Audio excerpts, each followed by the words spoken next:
All right. This is problem 3 from chapter 9 of CFIN7. The chapter 9 is capital budgeting techniques. So the first capital budgeting technique is NPV, or net present value. So the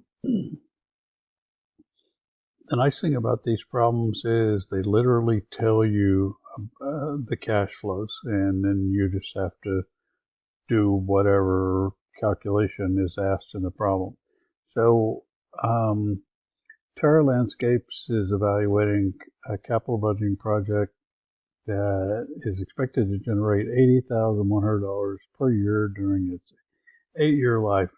If its required rate of return is 14%, what is the value of the project to Terra Landscapes? So we can just use the NPV function, equals NPV. So first is rate, and then comma, then cash flows. So when we use the NPV function, we're only going to capture the cash flows after the initial period, meaning period 0. And we'll see in the future problems what that means.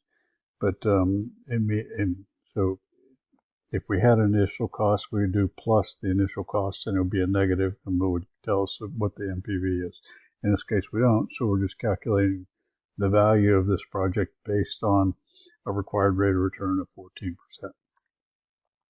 So the value of that project is $371,573. So what that tells us is that Terra Landscapes would be willing to pay up to $371,573 for that project. Anything less, and that would be a positive NPV project. Anything more, and it would be a negative NPV project, and would reduce the value of the firm.